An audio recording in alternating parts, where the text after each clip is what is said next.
नमस्कार दोस्तों, tax of things के यूट्यूब चैनल पर आप सबका स्वागत है। आप सब जानते हैं कि इनकम टैक्स रिटर्न फाइल करने की लास्ट डेट 31 जुलाई 2022 है।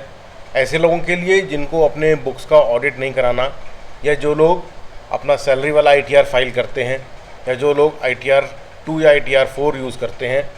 हाउस प्रॉपर्टी की इनकम है, आपकी बिज़नेस इनकम है, मगर आपको ऑडिट नहीं कराना, 8% में फाइल करना है, आपको कैपिटल गेन हुआ है, तो ऐसे लोगों की जो डेट है वो 31 जुलाई है।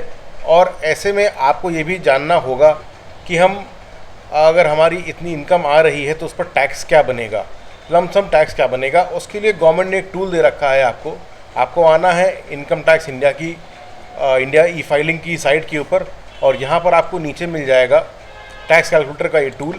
तो आज हम यही टूल आपके साथ डिस्कस करने वाले हैं कि इस टूल को आप कैसे यूज़ कर सकते हैं और कैसे आप पता लगा सकते हैं कि आपका टैक्स कितना है। तो चलिए, ये टूल लोड हो गया है और यहाँ पर आप देख सकते हैं कि दो चीज़ें हैं, आपकी बेसिक कैलकुलेटर है और एडवांस कैलकुलेटर है। हम दोनों के ऊपर ही अभी डिस्कशन करेंगे। पहला डिस्कशन हमारा है बेसिक के ऊपर, बहुत छोटा सा 2 मिनट का डिस्कशन है, इसको सुन लेते हैं। वीडियो हमारा अच्छा लगता हो, कंटेंट अच्छा लगता हो तो ज़रूर से शेयर और सब्सक्राइब कर लीजिएगा, और लाइक ज़रूर कर लीजिए, लाइक करना भी मत भूलिएगा। तो चलिए, आपका असेसमेंट ईयर है 22-23, ये करंट आपका असेसमेंट ईयर है। इसमें फंक्शनलिटी दी गई है कि आप नेक्स्ट असेसमेंट ईयर की भी कंप्यूटेशन कर सकते हैं। हम फिलहाल करंट असेसमेंट ईयर की बात करते हैं और हम कहते हैं कि हाँ जी, हम इंडिविजुअल हैं। वैसे तो यहाँ पर HUF, firm, LLP, domestic company, foreign company, AOP, BOI, cooperative society और ट्रस्ट तक के ऑप्शंस दिए गए हैं, ऐसे जितने भी पर्सन्स जिनको भी इनकम टैक्स रिकॉग्नाइज करता है। चलिए, इंडिविजुअल की बात करते हैं। यहाँ पर आपको अपनी एज बतानी होगी, क्योंकि स्लैब रेट फ़र्क हो जाते हैं सीनियर सिटीज़न के लिए और सुपर सीनियर सिटीज़न के लिए। मान लीजिए, चलिए हम बिलो हैं, और यहाँ पर आपको अगला बताना है कि आप रेजिडेंट हैं या फिर नॉन रेजिडेंट हैं या फिर resident but not ordinary resident हैं। कहने का मतलब ये 3 स्टेटस हैं, और अगर आप हिंदुस्तान में रहते हैं, आप बाहर कहीं नहीं गए हैं हिंदुस्तान के बाहर, तो आप रेजिडेंट हैं, ये वाला ऑप्शन चूज़ कर लीजिए। अब अगर आपको पता है कि आपकी टोटल एनुअल इनकम इतनी है, मतलब आपने कैलकुलेट करके रखा हुआ है कि हाँ भाई, मेरी इनकम लगभग अप्रॉक्सीमेटली इतनी है। मैं कहता हूँ मेरी इनकम मान लीजिए 6,25,000 रुपये है, और मैंने करीब 12,500 रुपये के डिडक्शंस ले रखे हैं। तो मेरी टैक्स क्या बना, वो ये बना। आप देख सकते हैं यहाँ पर टैक्स समरी लिख करके आ गया है राइट हैंड साइड पर। आपकी टोटल इनकम थी 6,25,000, डिडक्शन आपने क्लेम किए 12,500 रुपये। तो total tax amount as per old regime आपका आ रहा है 36,400, और एज़ पर न्यू रिजीम आ रहा है 26,000 रुपीज़। ये बहुत बेसिक कैलकुलेटर है, इसने आपको बता दिया कि आपका भाई इतना टैक्स बनता है, और you will save 10,400 rupees if you opt for new tax regime. ये तो बहुत छोटी सी थी, यहाँ पर साफ साफ लिखा भी हुआ है, to have a quick and easy access to basic tax calculation. मतलब बहुत छोटी सी चीज़ है, आपको पता है कि हाँ भाई मेरी इनकम कितनी है। अब हम चलते हैं एडवांस टैक्स कैलकुलेटर के ऊपर, क्योंकि यहाँ पर चीज़ें कुछ बदल जाएंगी। एडवांस पर हम आएंगे तो यहाँ पर ओल्ड टैक्स रिजीम और न्यू टैक्स रिजीम का पूरा टैब दे रखा है। इसका मतलब कि आप यहाँ पर शिफ्ट कर सकते हैं, आप चाहें तो ओल्ड में रहिए, चाहे तो आप क्लिक कर दीजिए तो आप न्यू वाले में आ जाएंगे। ओल्ड से अगर आप कैलकुलेट करते हैं तो आपको असेसमेंट ईयर डालना है। अभी मैंने पीछे आपको बताया 3 असेसमेंट ईयर दे रखे हैं, और अगले साल का भी दे रखा है। टैक्स पेयर कैटेगरी भी वही सारी रहेंगी जो भी मैंने आपके साथ डिस्कस करी है। रेजिडेंशियल स्टेटस भी वही 3 रहेंगे जो भी मैंने आपके साथ डिस्कस किए थे। एज भी वही है। जो कॉलम बढ़ता है या जो चेंज होता है वो यहाँ पर है। अभी आपकी due date of submission of return, क्योंकि आप एक इंडिविजुअल हैं और आपकी due date of submission of return 31 जुलाई 2022 है। यहाँ पर कह रहा है actual date of submission of return हमें बता दीजिए। अगर आपकी 31 जुलाई 2022 तक है तब तो कोई दिक्कत नहीं है। उसके बाद अगर होगी तो ये जो आपका जो टैब है ये इम्पॉर्टेंट हो जाएगा। क्योंकि यहाँ पर आपको फिर इंटरेस्ट का कैलकुलेशन करना है, और उसके लिए ही actual date of submission of return मांगी जाती है कि किस दिन आप सबमिट कर रहे हैं। अभी मैंने आपसे बताया कि अप्रॉक्सीमेट कैलकुलेशन होती है, और यहाँ पर आपको पता होगा कि आपकी कितनी इनकम आ रही है, उसी के ऊपर क्या टैक्स बनता है वो हमें कैलकुलेट करना है। एडवांस के ऊपर थोड़ी सी चीज़ें बदलती हैं, और चीज़ें बदलती इसलिए हैं कि यहाँ पर आप कई सारी चीज़ें अलग अलग तरीके से डाल सकते हैं। आप जहाँ पर देख सकते हैं कि income under the head salaries आ रहा है, अगर आपको पता है कि आपकी सैलरी की इनकम कितनी है तो आपको फॉर्म 16 से मिल जाएगा, जो आपके एम्प्लॉयर ने आपको प्रोवाइड किया होगा। वहाँ पर आपको मिल जाएगा कि आपकी income under the head salaries कितनी है। चलिए मान लीजिए हमारी income under the head salaries है 6,25,000 रुपये और मेरे पास एक मकान भी है, तो मैं भरूँगा यहाँ पर इंटरेस्ट, मैं यहाँ पर भरूँगा income under the head house property. मेरे पास मकान है और मैंने उसको किराए पे दे रखा है, तो आप क्या करेंगे, income from let out property. Let out property में आप किराए पे दिए हुए मकान को यहाँ पर भरते हैं, उसकी फिगर्स, और मुझे साल भर में रेंट मिलता है 15,000 रुपये महीने के हिसाब से 1,80,000 रुपया। आप मान लीजिए इसको, सारे फिगर्स मैं आपको भर के दिखा रहा हूँ डेमो पर्पज़ के लिए। म्यूनिसिपल टैक्सेस जी हमने दिए हैं 5,000 रुपये इसके ऊपर। अनरियलाइज रेंट हमारा कोई भी नहीं था। Interest paid on borrowed capital, ये देखिए interest paid on borrowed capital. हमने इस मकान को अगर बनाने के लिए अगर कोई कैपिटल उधार लिया हुआ है तो यहाँ पर आप डाल सकते हैं, मैक्सिमम 2 लाख रुपीज़ की छूट है। सेल्फ ऑक्यूपाइड प्रॉपर्टी पर भी इंटरेस्ट ऑन बोरोड कैपिटल जाता है। मैं कहने का मतलब है कि आपने मकान आपने लिया है, आपने फ्लैट ले रखा है और आप उसमें खुद रहते हैं, मगर आप हाउसिंग लोन की EMI पे करते हैं, तो उसका जो इंटरेस्ट कंपोनेंट है उसको आप यहाँ पर डाल सकते हैं। ये है कॉलम आपका सेल्फ ऑक्यूपाइड प्रॉपर्टी के लिए या आपकी लेट आउट प्रॉपर्टी के लिए। अगर आपकी लेट आउट प्रॉपर्टी नहीं, किराए पर आपने मकान नहीं दिया है, तो आपको ये पॉइंट नंबर B नहीं भरना है, केवल आप यहाँ पर फिगर भर दीजिए, आपका काम हो जाएगा। मान के चलिए कि आपका जो इंटरेस्ट का फिगर था वो था 1 लाख रुपया। चलिए 1 लाख रुपया ये आपका आ गया।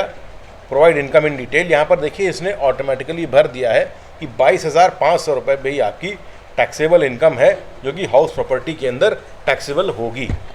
इसको हम कोलैप्स कर देते हैं, बंद कर देते हैं। Income under the head capital gains, भाई कैपिटल गेन की भी कुछ हमें इनकम हुई है। हमने कुछ शेयर्स, म्यूचुअल फंड्स वगैरह थे वो बेचे हुए हैं और आपने उसकी कैलकुलेशन ऑलरेडी करके रखी होगी। यहाँ पर short term capital gain other than section 111A, 111A use होता है शेयर्स के लिए। तो अगर आपके पास शेयर्स नहीं है, कुछ और चीज़ें हैं, मतलब शेयर्स और म्यूचुअल फंड जो कि डेट, जो कि इस पर आपने STT पे किया हुआ है, जो लिस्टेड वगैरह होते हैं, वो सेक्शन 111A उनके लिए होता है। तो इसका मतलब कि other than covered section 111A आपका वो शेयर्स होंगे जो कि लिस्टेड नहीं है, और वो म्यूचुअल फंड हैं जो कि इक्विटी ओरिएंटेड नहीं है, इसका मतलब डेट बेस्ड म्यूचुअल फंड्स।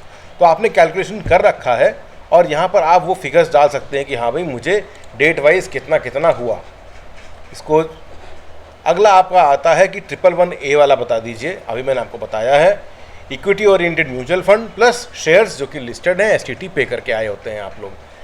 यहाँ पर भी आपको बता देना है कि भाई हमें कितना कितना आ रहा है, इसलिए क्योंकि 111A का रेट फ़र्क होता है, और अगर आप क्या कहते हैं 111A के अंदर नहीं आते हैं शॉर्ट टर्म में, तो उसका आपको स्लैब रेट के अंदर जुड़ जाता है।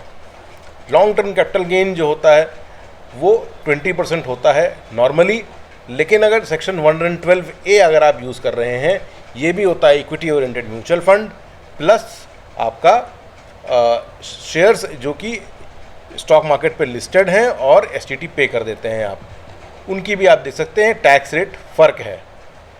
तो आपको ये सारी कैलकुलेशंस अपनी यहाँ पर भर देनी है और आपका टैक्स निकल करके आ जाएगा।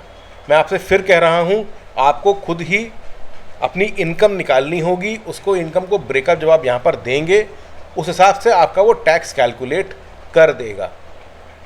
चलिए मैं मान के चलता हूँ कि शॉर्ट टर्म कैपिटल गेन मुझको हुआ है और मैं यहाँ पर मुझे 50,000 रुपीज़ का कैपिटल गेन हुआ।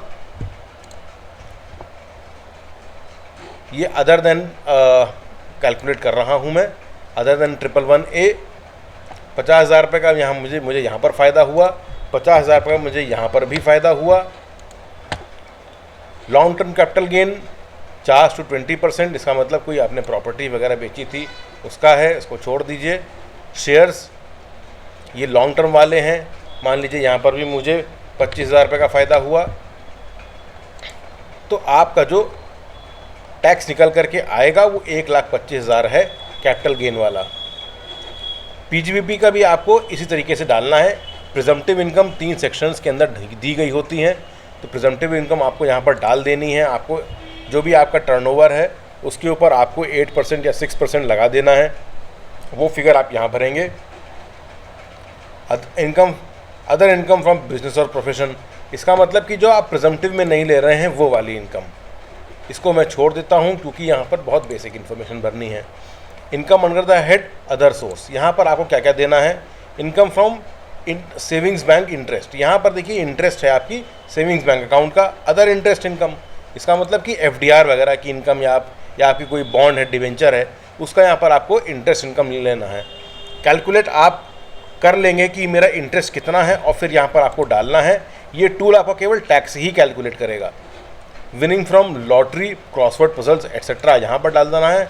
और एनी अदर इनकम, मतलब कि ऐसी कोई इनकम जो इन तीनों में कवर नहीं होती है उसको आप यहाँ पर डाल देंगे तो आपका यहाँ पर एक आ जाएगा। मैं मान के चलता हूँ कि चलिए मेरा 9,000 रुपीज़ का सेविंग्स बैंक का ब्याज था और 20,000 रुपीज़ का मेरा FDR का ब्याज था। अदर इनकम मैंने कोई नहीं डाली, वो भी आप भर सकते हैं। इसको भी हम बंद कर देंगे और हमारी इनकम बन करके आ गई है 29,000 रुपीज़। डिडक्शंस यहाँ पर आपको डाल देने हैं। टोटल डिडक्शन 80C, 80CCC, सारे डिडक्शन यहाँ पर आपको दिए गए हैं।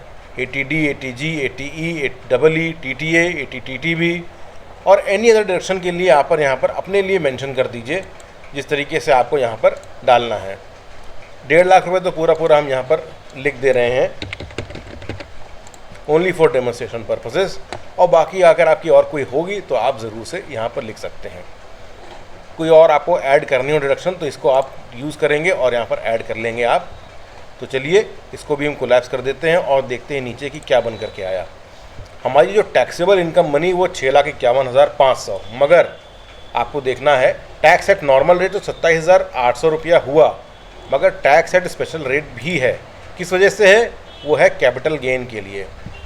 जो सेक्शन 111A है, अभी आपको मैंने बताया था 15% पर टैक्सेबल वो होता है, और जो long term capital gain 112A वाला होता है उस पर 10% लगता है, उस पर लगा है आपका 2,500 रुपये का टैक्स।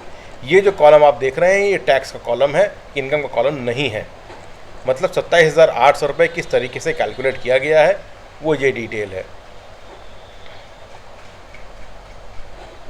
यहाँ पर आप देखिए नीचे आपका आया है टैक्स बिफोर रिबेट 27,800 प्लस 10,000 रुपये, ये आपका टोटल बना 37,800 रुपये। ये टैक्स आफ्टर रिबेट है। फिर इसने उसके ऊपर हेल्थ एंड एजुकेशन सेस भी लगाया है। टैक्स ऑन टोटल इनकम आपकी आ गई 39,312 रुपीज़, राउंड ऑफ करके 39,310 rupees. Interest under section 234B और C यहाँ पर ये लगा रहा है। ये इसलिए लगा रहा है क्योंकि आपका टैक्स जो आ रहा है नॉर्मल टैक्स 27,800 रुपीज़ 10,000 से ज़्यादा है, इसलिए आपको ये 234B और C का ब्याज लगा रहा है। टोटल टैक्स आपका बना 42,020 रुपया। एडवांस टैक्स 234B और C का जो इंटरेस्ट है उसको आप तभी बीट कर सकते हैं जब आपने टोटल टैक्स लाइबिलिटी अगर 10,000 रुपीज़ से ऊपर है और आपने एडवांस टैक्स के रूप में सारा अमाउंट जमा कर दिया है, तब आपका ये बात बन जाएगी, आपका ये ब्याज नहीं लगेगा। तो इस तरीके से आप ये टूल यूज़ कर सकते हैं, आपका टोटल इनकम आपको ये बता सकता है। और चूँकि यहाँ पर कई सारे टैक्स पेयर कैटेगरी दी गई है, तो आप अगर किसी HUF के मालिक हैं, फर्म के मालिक हैं, आप डोमेस्टिक कंपनी के मालिक हैं, तो आप ये सारी चीज़ें यहाँ पर यूज़ करके आप अपना टैक्स निकाल सकते हैं कि मेरा टैक्स कितना बन जाएगा अप्रॉक्सीमेटली। तो वीडियो को हम कंक्लूड करते हैं दोस्तों, और अगर आपको ये आज का डिस्कशन अच्छा लगा हो तो मुझे ज़रूर बताइएगा। मिलते हैं अपने अगले इन्फॉर्मेटिव वीडियो में, तब तक के लिए नमस्कार।